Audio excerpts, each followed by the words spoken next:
the module 3, that is the linkers and loaders.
There was a slight internet issue. Now it's okay. Yeah, please let me know if you have any doubts in the first two modules.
Okay, fine.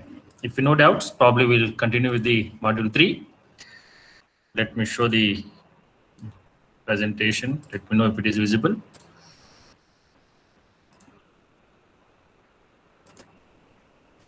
Is my screen visible? Yes, sir.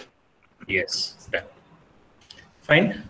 So in the discussion, we have touched upon one system software, that is assembler, where we have discussed in detail considering SIC or SICXC as a architecture. And we have seen, since we know that system software is majorly dependent on the architecture of the system what we are considering, or that is in consideration, we have taken SIC, SICXC, and we have seen in detail the various concepts that are associated with the assembler from the architecture point of view. At the same time, we have also looked at some of the features which are not dependent on the system. So what we have to understand here is, if you recall, in the first class or a couple of classes in the beginning, we touched upon that clarity between system software and application software. While discussing so, we mentioned that system software is a mission dependent, while application software is mission independent. This word of dependency or independence is a slightly relative here, meaning we have just now seen with the assembler that even if it assembler we say mission dependent architecture or mission dependent to the major extent, there are certain features which are still mission independent. But the only difference here is that the majority of the portion of the assembler is mission dependent, is what we have to understand, meaning that around 90-95% of the concepts of assembler are completely mission dependent, even though there are 5 to 10% which are the mission independent. In the similar lines, even in the application software, even though we say it is a mission independent, 90-95% is a mission independent. However, there might be 5 to 10% of concepts, even in application software, that depends on the mission. What are they? For example, you write, whenever you develop a project, you write that hardware requirements, software requirements. But the hardware requirements is what I'm talking about. The minimum requirements is need to be maintained. If that is the case, probably our minimum Even if you develop a web program, you say that your web program is going to work in Google Chrome, but not in Fedora. You keep writing that. So these are the minimum things. They may not be major things, but still we can find a solution for them. This is what we say a mission dependent or a software dependent or architecture dependent kind of things. So like that, there is a small portion of amount of discussion or the design of a application software that also depends on the mission. On the other hand, a small portion or discussion or design of a system software that also has a mission independent features. But majorly, system software is a mission dependent, while application software is a mission independent. So this clarity you should have now, because we have seen in detail what an assembler is. Okay. Now, having said that, we know the architecture, SIC, SICXE. We have converted or given source program of assembly language into its mission equivalent called object program. Now it is time for the execution of that. So before execution, what should happen?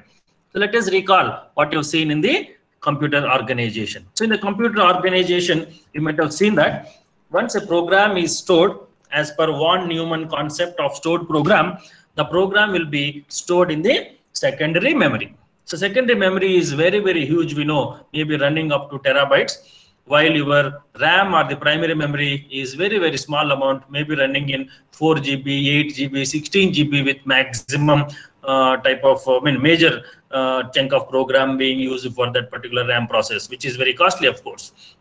So when I say my program is going to be loaded when I submit it for execution, what is going to happen?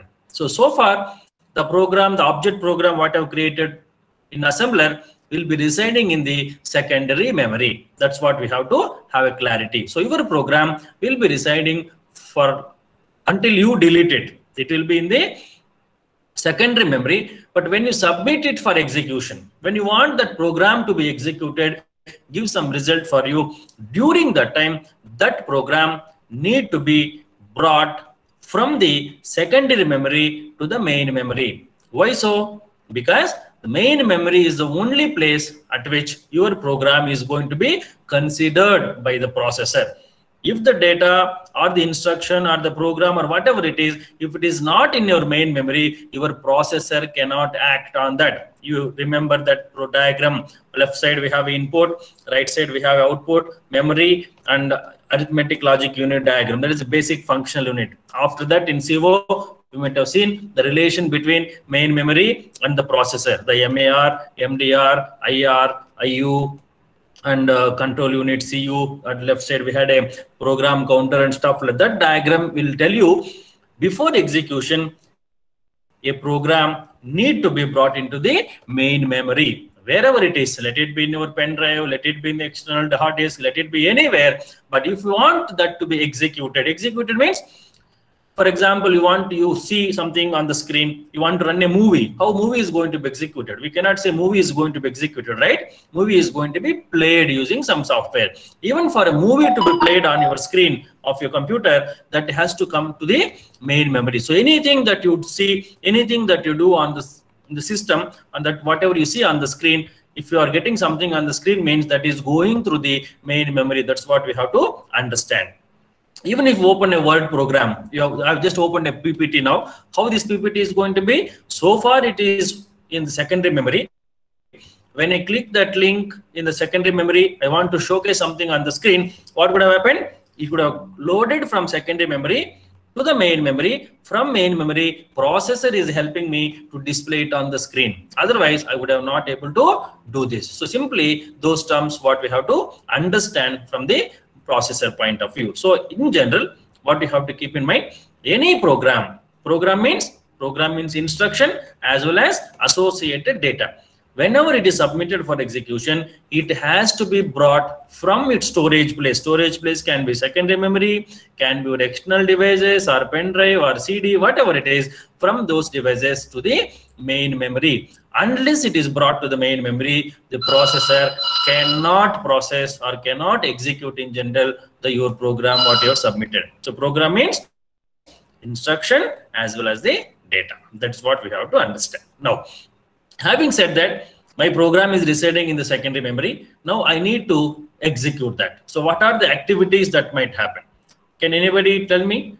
Now the program is in secondary memory. Now I need to execute the program. So what all need to happen now? What do you expect the system to do now?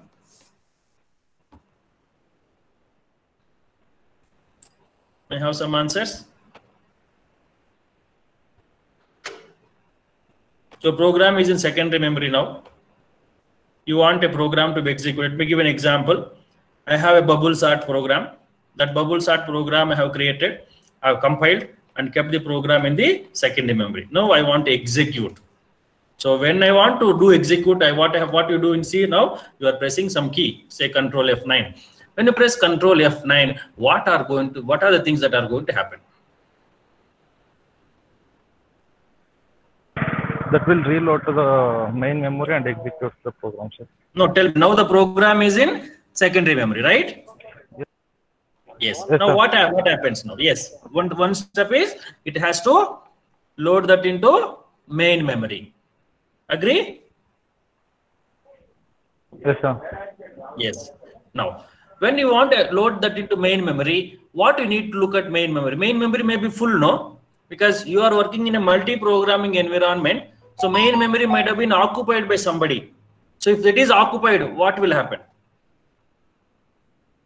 Assume you have a 4 GB main memory. Entire 4 GB is occupied now. But you are submitting a program now for execution. So what will happen? Sir, that will be identified by the registers. Which will be identified?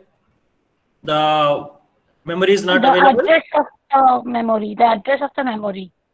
No, that's fine. Now, point is, now we have submitted the program. Program is ready. You identified the program in secondary memory. It is ready to come to main memory. But before it comes to main memory, no. Your secondary memory is in terabytes. Main memory in 4 GB, 6 GB, 8 GB is very, very small amount. Assume when you are submitting, your main memory is full, house full. There is no place.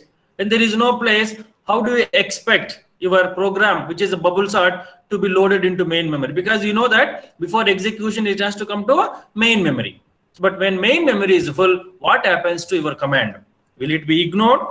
Will it be in queue? Will it be processed? It will be in queue, sir. After it becomes free main memory, it will load the what we given program, that will load and then it will execute, sir. Sure? Yes, sir. Okay. Any other answers?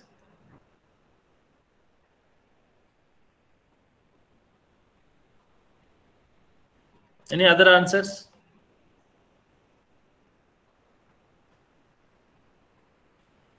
The answer is partly right, not 100%. If main memory is full, when you have submitted your program, what will happen to your submitted program? Will it be in queue? Will it be ignored?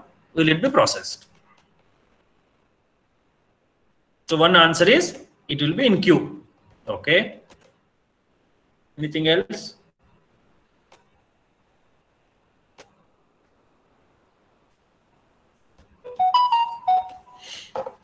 Anything else? Hope you have heard about virtual memory. Yes, sir. What is virtual memory? Which is practically it's not present, but while sometimes if we need any extra memory. Okay. Now the current context. What is our context now? Program is there, ready to be loaded into main memory. Main memory is full. Now, is there any usage of virtual memory here? Will virtual memory play any role here? No, sir. No. Okay. Anything else?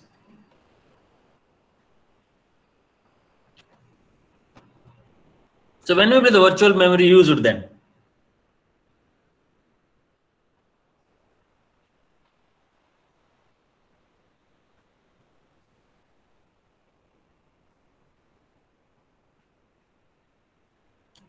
When your virtual memory is going to be used.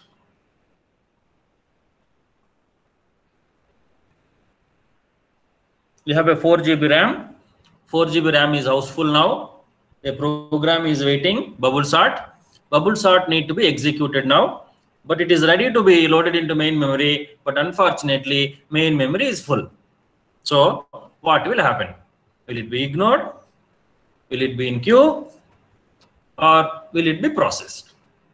So it will not be ignored because we are in multi-programming. In multi-programming, every program will be considered unless some deadlock is there.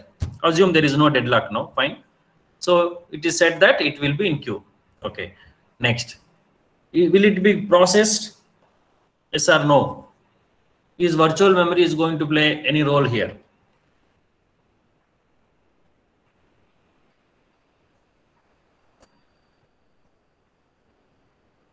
So when virtual memory is used, suppose I have a 6 GB program.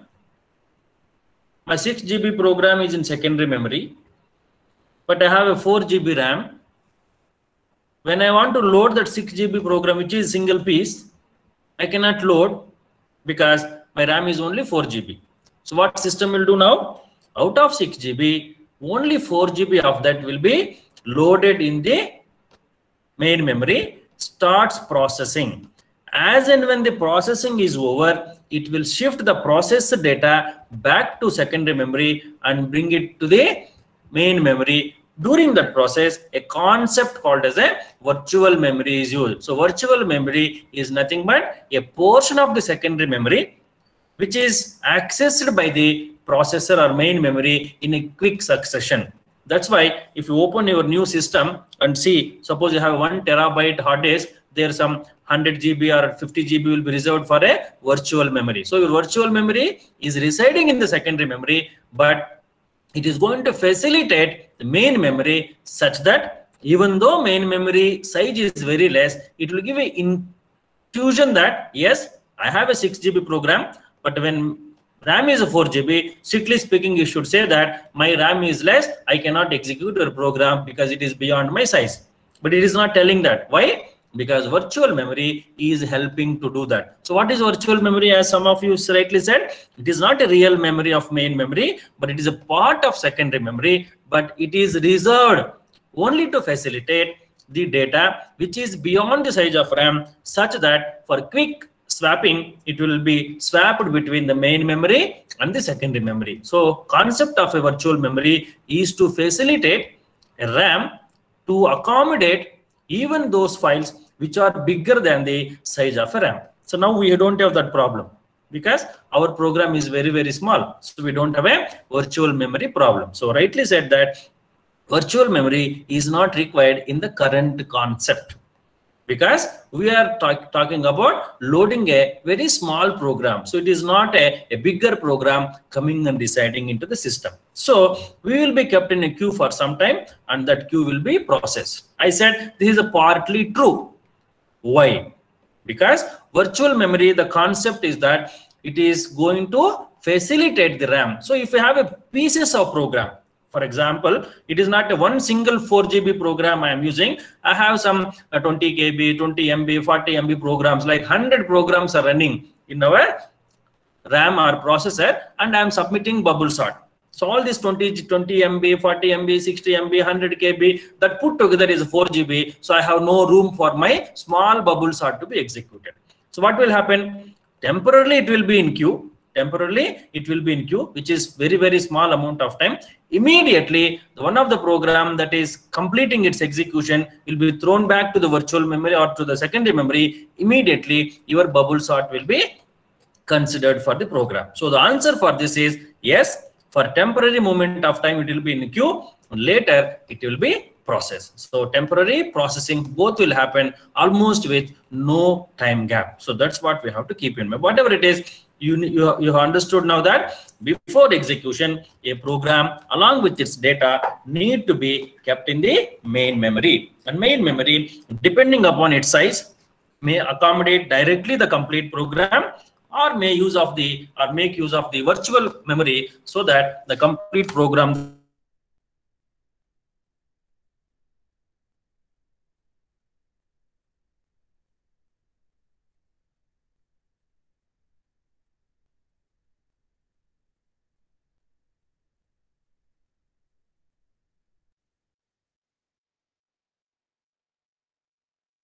is a system software. A loader is a system software that facilitates bringing the second, whatever the program we want to execute from the current position. Where is the current position? It is in the secondary memory, or maybe in your hard drive, or maybe your outside entity, peripheral, pen drive, CD, let it be anywhere. From that particular place, the data, the instruction, the complete program need to be brought to the main memory. Who is going to facilitate that? A system software by name loader. So loader is the one which is going to facilitate bringing the program what you want to execute, or the document what you want to see, or anything that you want to play around in the system will be brought from the secondary memory or from any external storage to the main memory by a system software called as a loader. So what is the definition of a loader now? A loader is a system software that considers, we are taking object program because we are considering system software. So, but it need not be object program always. It can be anything that you want to use your system to access or pursue or do some act on this. If that is the case, a loader can be a system software that considers anything. So let us take object program, because since we are discussing about system software, as input and places that in the main memory. So here memory means what type of memory? It is a primary memory or the main memory. So it may be execution or maybe display or whatever. But precisely, a loader is a system software that facilitates the program to come from a secondary memory to the main memory so that it can be executed. That is the idea. If you look at the diagram here, we have a source program. And since we are in a multi-tasking or multi-programming environment with our operating systems, multiple programs will come. Nothing to worry. We have multiple source programs. We have multiple translators for them, maybe interpreter or compiler or C compiler or C++ compiler or Java, bytecode, anything. All these things are going to be used. Finally, you will get an object program generated from them, as we have seen in the assembler. And those things will be given to the loader. So now the question is, who is going to control the loader? So loader is under the control of which entity of your computer? Any answer for that?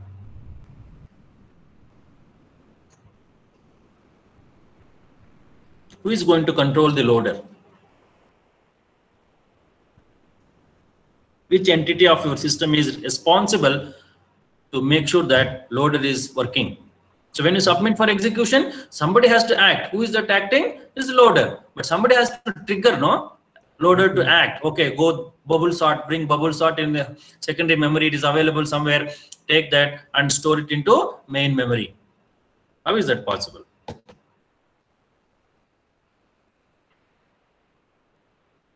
Who is in charge of loader? Something goes wrong with loader. Who is responsible? Because I need answer for this, because next topic is the types of loaders. There I need some clarity from your end. So who will consider, or who will take the responsibility of managing loader software? It is system software, no doubt.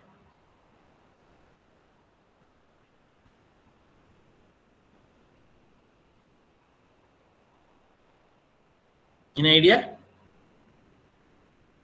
Control unit. Pardon? Control unit. See, control unit is mainly for entire system, entire hardware control. But we are talking about a loader, which is a system software.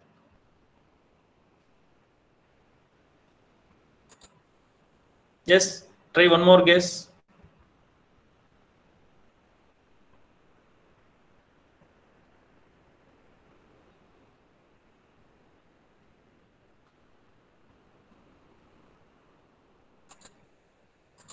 Any idea?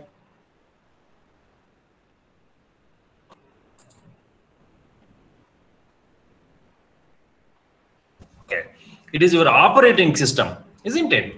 Because once booting is done, your operating system will be in charge of everything. It is your operating system that will control loader as well. Okay, so loader will be under the influence or the control of operating system. Now it will act and it will take the object program what you want, let us say bubble sort in our example, and that will be brought back to the main memory, and in main memory it will be executed. Once execution is over, loader has to send it back to the secondary memory. It cannot keep for a long time because you might have seen in cache memory. So what are the cache memory concepts? So cache memory says you cannot keep a program. Cache memory is a part of main memory, isn't it? So if that is the case, so cache memory is based on a principle of optimality. What it is going to say? It will say that fine, you have brought something from secondary memory. Secondary memory is huge like an ocean, but me as a cache memory or main memory are very, very small in size. You cannot afford to keep the program for a long time with me. What we have to do, once the purpose is over, you need to send it back to the secondary memory so that we can accommodate the other programs in main memory so that execution happens. If that is the case, so loader's job is not one-sided, it is a multi. In the sense, it has to bring the main program, the required program from secondary memory to the main memory. At the same time, once execution is over, depending upon the principle of optimality, it has to send it back to the secondary memory as well. So this is what we need to understand. So loader loads the program into main memory and loads back to the same program in the secondary memory as well, or whichever the memory from which or from where we have taken that as a resource. So this is what the idea behind the loader. So loader, to define, loader is an example. Loader is an example for a system software that considers any program that need to be loaded into the system and that will be facilitated for a execution. That's the concept of a loader. So having said that, what are the functions of a loader? Now we have seen the loader is responsible for loading the data or instruction or a program in a capsule from secondary memory to the main memory for execution. That is a major thing, but returning back to the secondary memory should not be an issue because it can store because secondary memory is very, very huge. We have no issue. But during that process, what all the loaders are going to consider now? The first thing is loader has to identify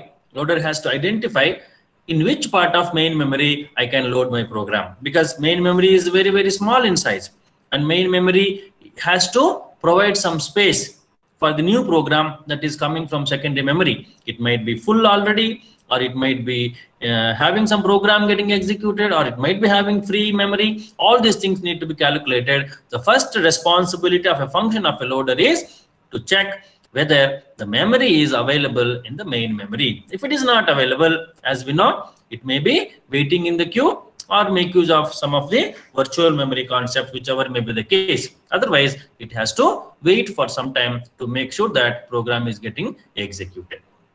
So first point of a loader is to make sure that the memory is available. So memory allocation in main memory, where memory is allocated now? In the main memory, because loader concept is what? Storing the program from secondary memory to the main memory. So main memory, if memory is available or not, is what we are going to check through loader. So first functionality of a loader is to verify whether memory is available. So memory allocation is a first part of the loader. That's what the first function of a loader. Second, now just now we have seen in the previous class, there are control sections. Okay.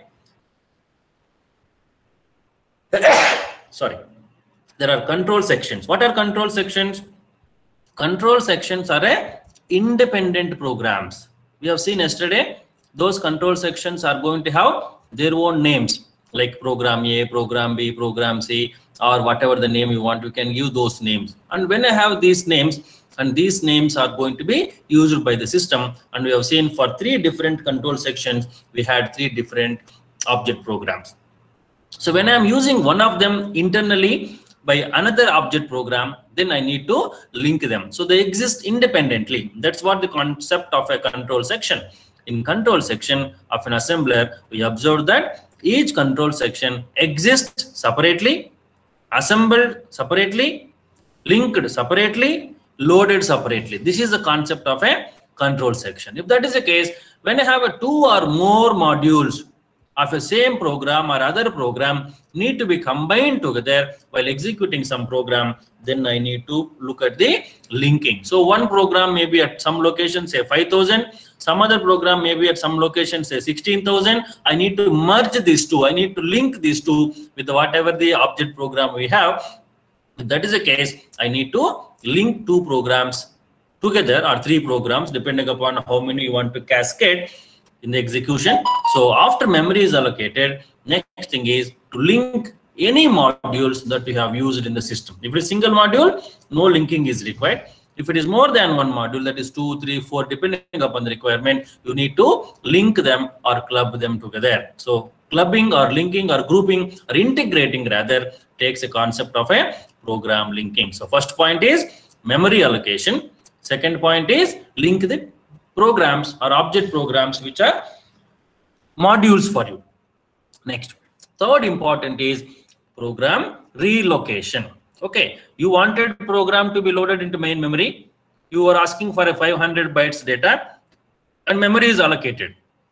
But what is the guarantee that the memory what you are asking is the same that you have already identified as part of the object program? In the object program, your memory is starting from 2000.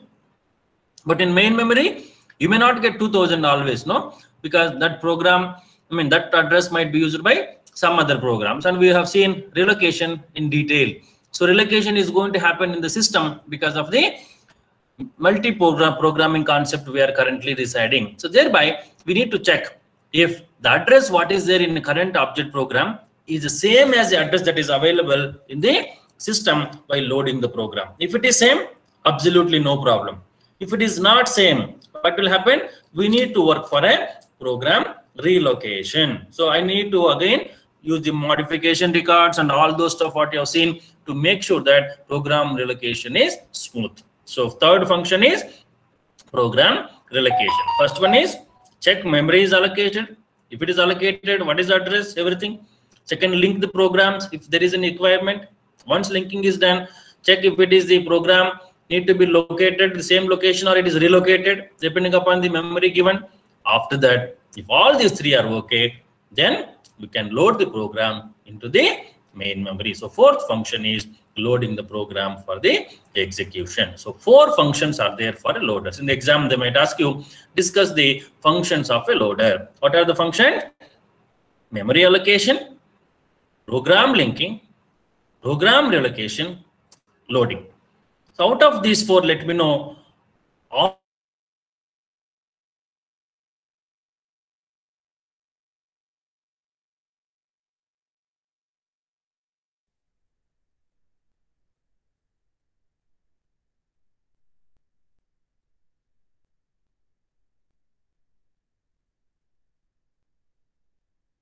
which are the mandatory functions that a loader should be doing. Any idea?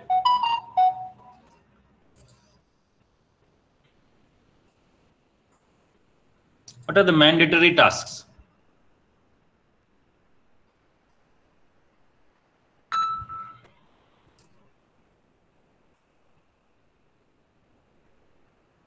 Linkings and memory allocation. Linking is mandatory or optional? Optional. You want to say optional, no? Linking is optional or mandatory? Mandatory. Mandatory. Why linking is mandatory? Linking is required only when we have more than one module. So more than one module may be there, may not be there, no? Did you say still it is mandatory? Yes. Need not be, no? Need not be. Because when you submit a program may be single program or a multiple programs. So if you submit multiple programs, linking is required.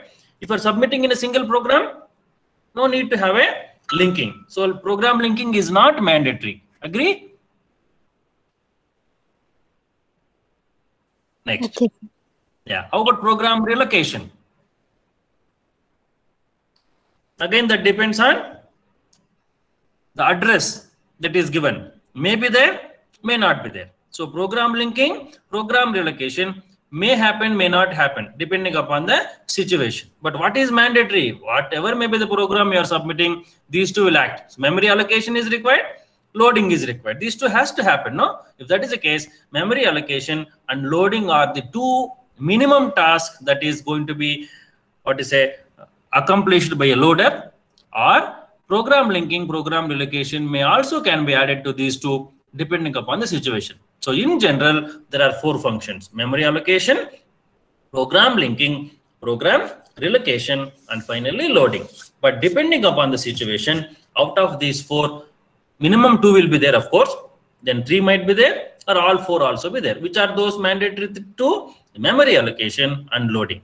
So program linking and program relocation might be taking place as part of the loading functionality depending upon the situation. So if the program relocation is required, program relocation will be carried out. If more than one module is there, then we have to go for a program linking. So that's how the functionality of a loader. So then let us look at the types of loaders. So we have seen a loader, we have seen the functions of a loader, then let us see types of loaders. So any idea? You have heard about any types of loaders? Is there any list of loaders you have heard? A loader is only one. Any varieties are there in loaders?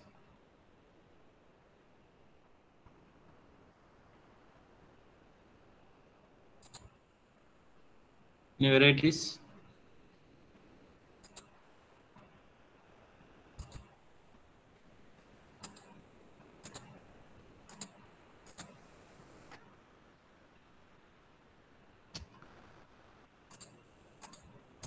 Only one loader?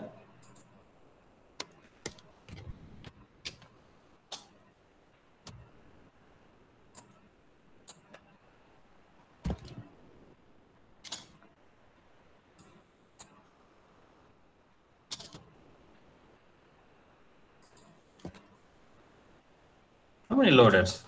You have not heard about them. So loaders are 2-3 categories. So what are they? Basically, we see here 2 categories. So based on the type, they are involved here. So one is an absolute loader. One is an absolute loader. Second one is a bootstrap loader. One is an absolute loader. Other one is a bootstrap loader. So what is an absolute loader? So absolute loader is in line with the absolute program. So before we go to absolute loader, let us understand what is an absolute program. We have discussed what an absolute program is. Can anybody tell me what is an absolute program?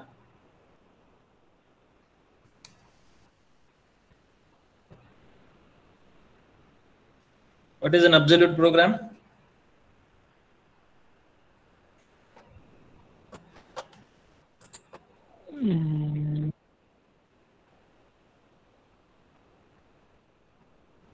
What is an absolute program? Which may not have any changes in the future. Any changes in the Future. I didn't get you. Feature. Yes. Like Okay. Okay. an execution or something. So absolute pro having some specific paths.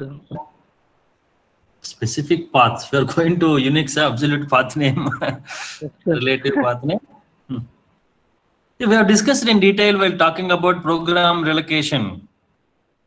What is an absolute program? Just recall, because we cannot afford to forget, no?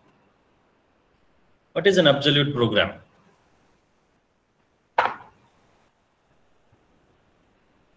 At the backdrop of program relocation, we talked about this. Just think, let me complete attendance meanwhile. Asta? Present, sir. Abhinav? Aishwarya? Yes, sir. Ambrish? Yes, sir. Anu? Present, sir. Arbaz?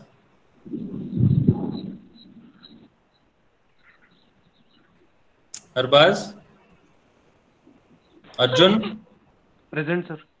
Ashok? Present, sir. Benita? Bhargavi? Present, sir. Bhavisha? Present, sir. Chaitra? Present, sir. Chatterjee? What you are doing? Present, sir. Diksha, Present, sir. Deepika LG, Present, sir. Deepika MB, Present, sir. Murali Krishna, Present, sir. Gangubai, Present, sir. Guriya Kumari, Present, sir. Harshit, Present, sir. Junjar, Present, sir. Kavya, Present, sir.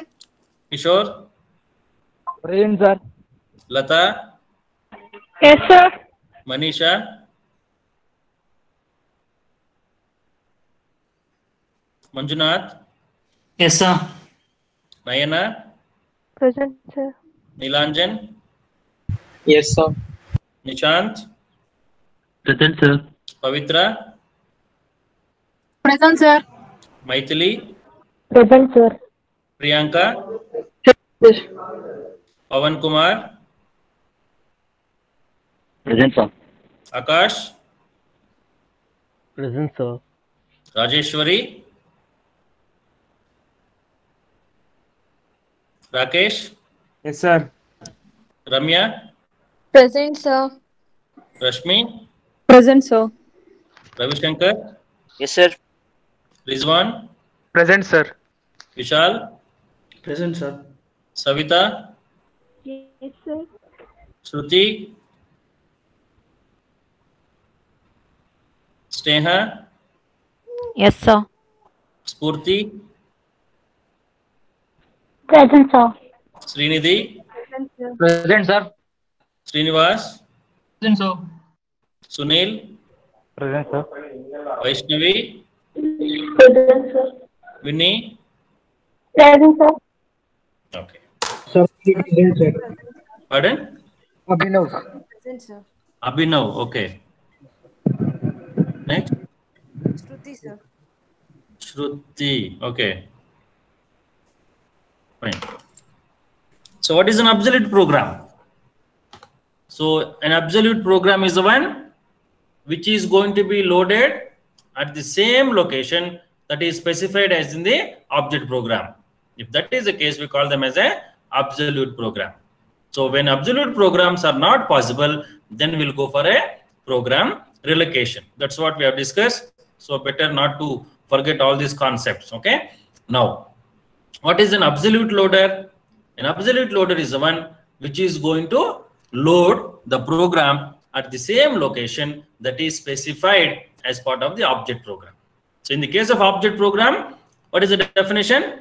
If a program is loaded at the location that is specified as part of the object program, then it is called as a absolute program. So there is a slight, what is a optional, because may not be always possible. So if it is possible, we say it is an absolute program.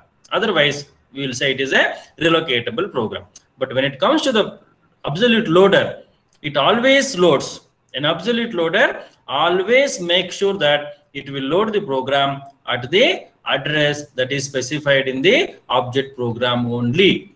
So we know that it is not possible always, but it is required for some of the programs. That is the reason why absolute loader is existing. So it will wait. If the memory is not available, it will wait and make sure that the program is loaded at the same location that is given in the object program. But it is not required for everything, but we'll see which all the programs are going to be absolute programs, but absolute loaders. So absolute loader definition is, absolute loader is the one which makes sure that the given object program will be loaded at the same location that is specified as part of the object program. That is the concept of a absolute loader. Next, another kind of loader, we have a bootstrap loader. So at this point of time, we'll discuss only two, but as we discuss the loaders and linkers, we'll see two more loaders. Probably we can have them, but right now we differentiate them based on how they do and what they do. That is, one is absolute loader, other one is a bootstrap loader. So we might have heard about the bootstrap. What do you mean by bootstrap? You say system is booting. Hope you heard about that. System is booting. So what will happen at the time of booting? Which concept is coming under the booting? What activities happen during booting?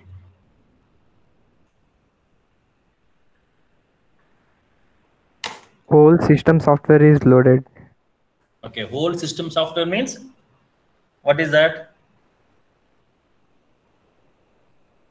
Windows or Okay, operating system. operating system is loaded. Okay, that's all. Okay, why it has to be loaded every time? Where it will be otherwise?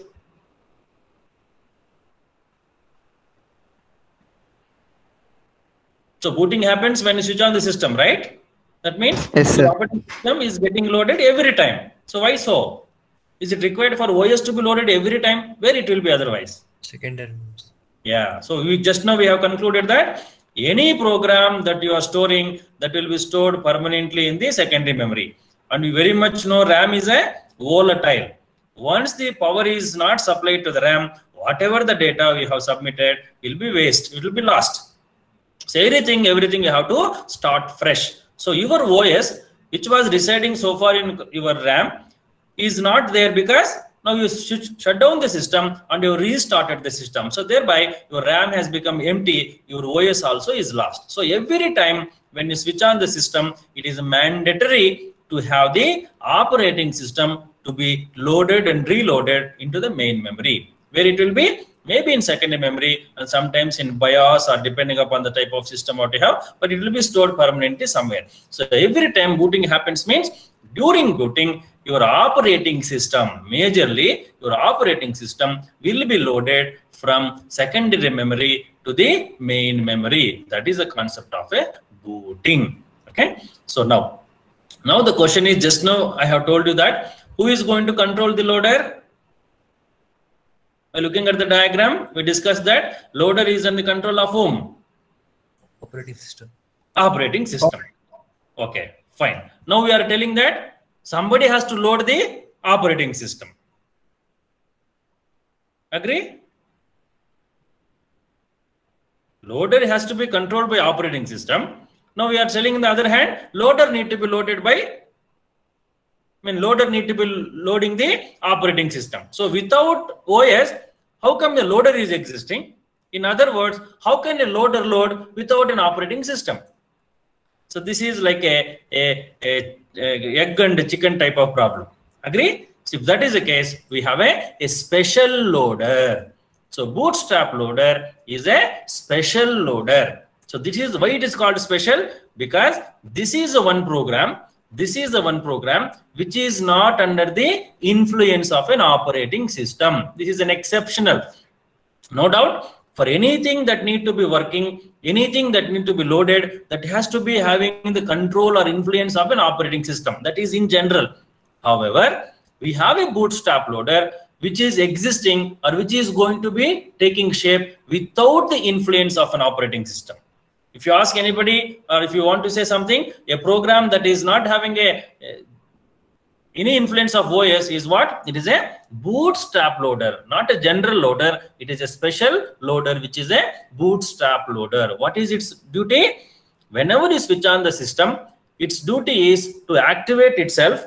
It activates itself, self-activator, and take the OS which is residing in BIOS or secondary memory and put it into the main memory. So once OS is loaded into the system, then bootstrap loader job is over. It will be vanishing, it will be sleeping. No work until you restart the system again. So it's only one-time entity. So bootstrap loader is the one program that exists without the influence of an operating system, because its prime duty is to load the operating system into main memory from secondary memory. So once that job is done, then OS becomes the boss. Then everything will be taken care by the operating system, and bootstrap loader will be silently kept aside. So I can give an analogy for this now. While discussing Unix, we talked about processes. We know that init is the process, init, initialize is the process, which is the boss, a top process in the Unix operating system. But you also know that before init, there was another process by name scheduler that was created. And scheduler job is what? To come into the picture and make sure that arrange everything in the system and vanish. Once arrangement is done, init becomes a main process, scheduler process will be sidelined. If that is the case, similar to that, we have a bootstrap loader whose functionality is to bring the operating system into the mainstream. Once that is done, bootstrap loader will be silently kept aside. It will not do anything else until you again restart the system. So once OS is there, OS is the boss, OS will take care of everything. That's why we say that bootstrap loader is a special loader. So bootstrap loader is a special loader. So there are two types of loaders. Now one is a absolute loader, other one is a bootstrap loader. So absolute loader is the one which makes sure that whatever the data, whatever the instruction or whatever the program in general we have, that will be loaded at the same location that is specified in the object program. If I say 2000, it is made sure that the program is loaded at the 2000 only. And as I said, it is also a special loader. It is done for only certain cases like operating system, not for anything else. And similarly, we have a bootstrap loader. What is a bootstrap loader? A bootstrap loader is the one which is a one-time existing software or a package which is going to keep the operating system from secondary memory to the main memory. Once that is done, its job is done, it will silently sleeping, it will not do anything else again until you restart the system. These are the two varieties of loaders what we have in the beginning. Later we'll talk about loaders which are having three different varieties. We'll see them. But right now, these are the two things what we have to understand. Maybe in next class we'll go in detail. What is an absolute loader? How the algorithm looks like for it, and what is an bootstrap loader as far as the SICXC is concerned. These two are very important from exam point of view, even from understanding point of view as well. So we'll discuss these two in the next class. So today we discussed about the definition of a loader, various functionalities of loader, such that we can understand these loaders in a detail. So maybe in next class we'll see how an absolute loader works or how a bootstrap loader works. So hope you have received the module 2 notes and assignment. Yes, sir. Yes. Yeah, can you